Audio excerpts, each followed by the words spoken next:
Olha, por falar no juiz Sérgio Moro, na última quarta-feira, o juiz Sérgio Moro declarou, e a gente noticiou aqui, que os recibos apresentados pelo ex-presidente Lula para comprovar o pagamento do aluguel de um apartamento em frente à casa dele, que ele aluga, eles eram materialmente verdadeiros, ponto. Mas a força-tarefa da Lava Jato afirmou que o juiz Moro deve vir a público para informar que eles são ideologicamente falsos. Então, deixa eu ver se eu entendi bem. Materialmente verdadeiros, ideologicamente falsos. Bom, eu fiquei em dúvida por isso. Nós pedimos gentilmente ao doutor João Paulo Martinelli, que é criminalista e professor do Instituto de Direito Público, para conversar aqui conosco. Doutor Martinelli, boa noite, muito obrigado pela gentileza, bem-vindo aqui no Jornal. Boa noite, prazer é todo meu. Obrigado. Martinelli, então me explica uma coisa, como é que uma prova, no caso um recibo, pode ser materialmente verdadeiro e ideologicamente falso? Um documento é materialmente verdadeiro quando a corporificação dele, o papel, aquilo que é material, aquilo que é palpável, não sofreu nenhum tipo de adulteração, né? Agora, ideologicamente falso significa que o conteúdo desse documento, a declaração desse documento não condiz com a verdade. Então, são coisas diferentes. Entendo. Agora, Martinelli, esse documento, ele pode ser usado como prova no processo? A partir do momento que o documento seja ideologicamente ou materialmente falso, em tese, ele não poderia ser utilizado. Agora, depende muito do qual é o caso em questão, né? Se discute um tema em que o conteúdo do documento, seja ele falso ou não, for fundamental para a resolução do caso, aí ele pode ser utilizado, né? E nesse caso especificamente, se ficar comprovado que o documento ideologicamente é falso, isso pode servir como prova da acusação para demonstrar que o apartamento em questão não era de propriedade da pessoa a quem se alega, né? A pessoa quem receberia os aluguéis. Agora, se eu apresentar um documento ideologicamente falso no processo, eu posso ser processado por isso ou não?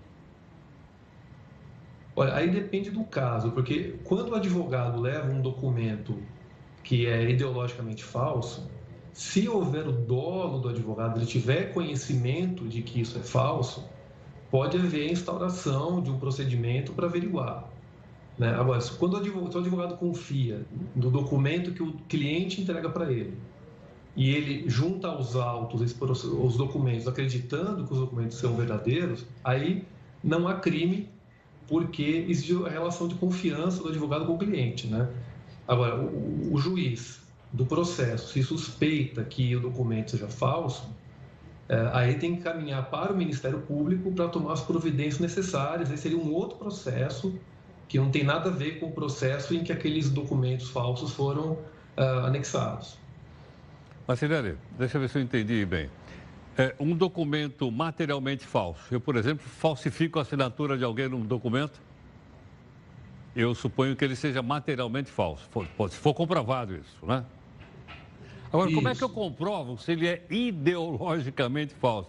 Aí não é uma questão de interpretação, ou não é uma questão que eu diria imaterial? Como é que eu vou provar uma coisa dessa?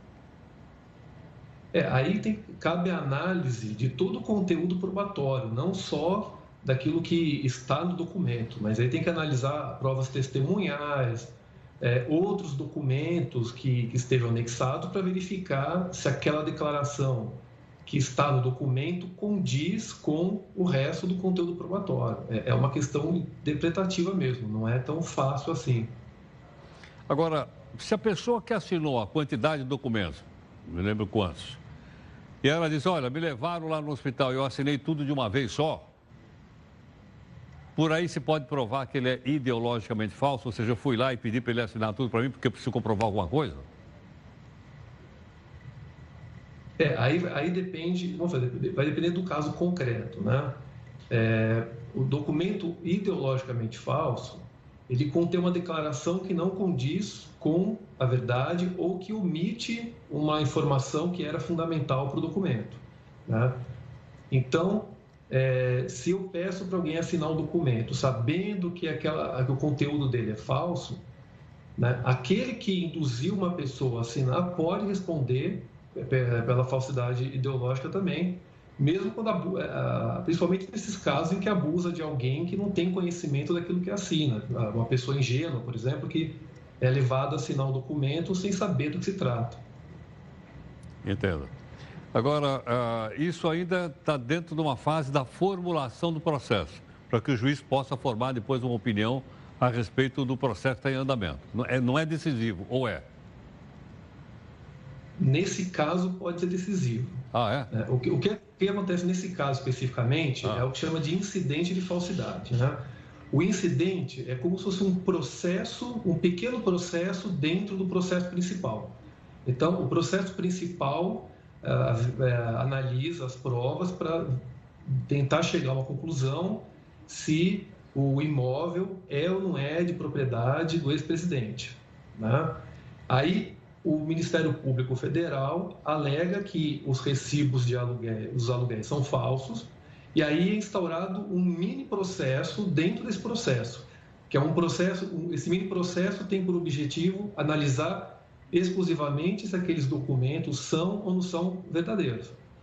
E da conclusão desse mini processo, tem repercussão no processo principal, né, que é o processo que averigua, que analisa a existência ou não de um crime. Então, nesse caso, como se discute a propriedade de um imóvel, se chegar à conclusão de que ideologicamente aquele documento é falso, isso pode comprometer a defesa que alega que o apartamento não pertence ao ex-presidente, que sim que ele pagava aluguel para o proprietário. Gentilmente conosco, o advogado, professor Dr. João Paulo Martinelli. Martinelli, mais uma questão que eu gostaria que você explicasse para a gente. Em que momento, no andar do processo, o juiz emite a sua opinião, que é a sentença, que ele forma a convicção, não é? Se tudo aquilo que ele ouviu, que está dentro do processo, faz do réu culpado ou inocente? O juiz tem que se manifestar a respeito da culpa no momento da sentença, né? Depois que as partes, acusação e defesa, produzem as provas que acham necessárias. Ao final, cada um apresenta as suas alegações finais, né, os seus memoriais. Nesse momento, o juiz, então, profere a sentença, inocentando ou condenando o réu, né? Nesse caso especificamente, o juiz Sérgio Moro diz que só vai se manifestar a respeito dos documentos, se eles são ideologicamente falsos ou não, na sentença, porque